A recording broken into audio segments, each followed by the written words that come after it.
खबर बलिया के यूपी से है, जहां मुख्यमंत्री सामूहिक शादी योजना में हुए 568 जोड़ों की शादी में बड़ा फर्जीवाड़ा सामने आया है।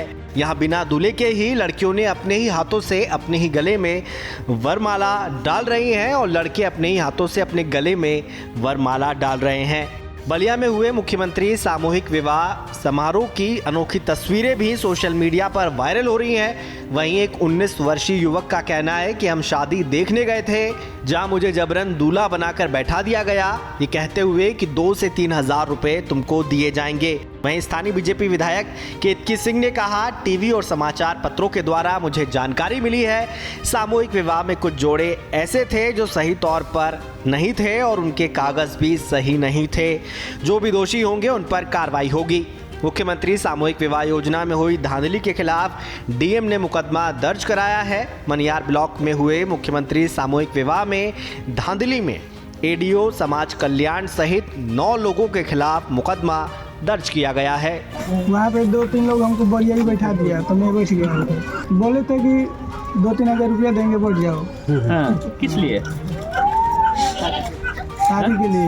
देखिए, ऐसा मेरे संज्ञान में आया कि कुछ वहाँ पे जोड़े ऐसे थे जो सही तौर पर नहीं थे और उनके कागज भी सही नहीं थे। ये मुझे आप लोगों के माध्यम से मुझे जानकारी हुई, टीवी चैनल के माध्यम से, समाचार पत्रों के माध्यम से, और जिसके लिए फिर मैंने अपने यहाँ के डीएम और सीडीओ सबसे बात करी है और जो भी इस पे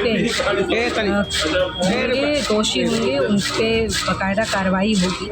अभी उन्होंने कल 3 ग्राम पंचायतों का हमें करके दिया है, जिसमें से अराउंड 25-26 के उन्होंने सत्यापन किए घर घर जाके। तो उसकी रिपोर्ट के हिसाब से लगभग 8 जो थे वो अपात्र थे, जो कि जिनको पात्र करके आवेदनकर्ता ने अप्लाई किया और उसको सत्यापनकर्ता अधिकारी ने नीचे ग्रामीण स्तर पर फील्ड लेवल ऑफिसर ने सत्यापन करके उसको पात्र घोषित करके ये किया। और तो उसके खिलाफ हम लोग FIR दर्ज करा रहे हैं, जो भी सत्यापन करता है उसके खिलाफ भी और आवेदन करता है उसके खिलाफ भी। लोकसभा चुनाव का ऐलान जल्द ही होने वाला है, लिहाजा राजनीतिक बयानबाजी का दौर भी शुरू हो गया है। इसी कड़ी में आंवला सांसद धर्मेंद्र कश्यप ने CAA कानून पर बयान दिया।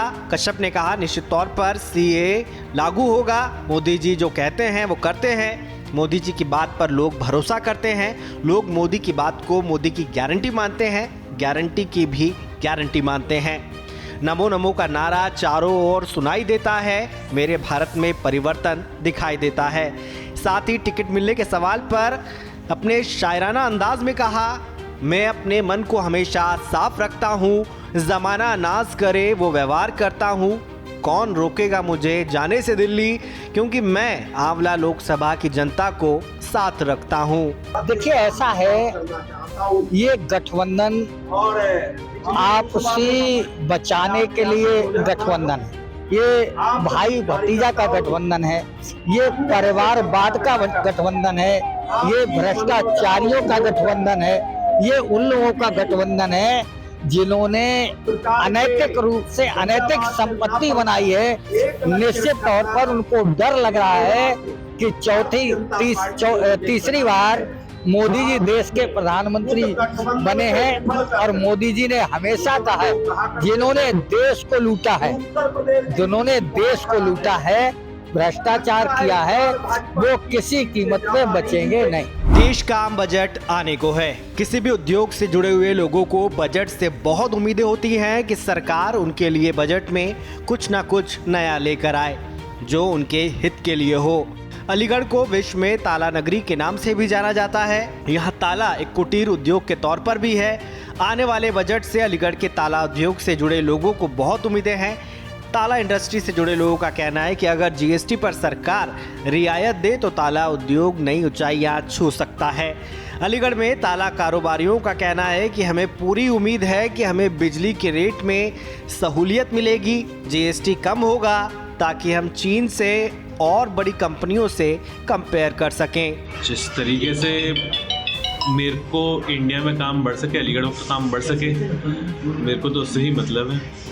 ताले के कारोबार में जो दिक्कतें आती हैं वो स्टेट लेवल पे हो या नेशनल लेवल पे हो, बट जो जहाँ पे मेरे को प्रोडक्शन से रिलेटेड दिक्कतें हैं, रॉ मटेरियल्स मिल जाता है, वो मेरे को उससे बजट से कोई कंपेरेटिव नहीं मिल सकता। बट हाँ, बजट से ये उम्मीद है कि कुछ ताले का कारोबार बढ़ सकता है तो बढ़े।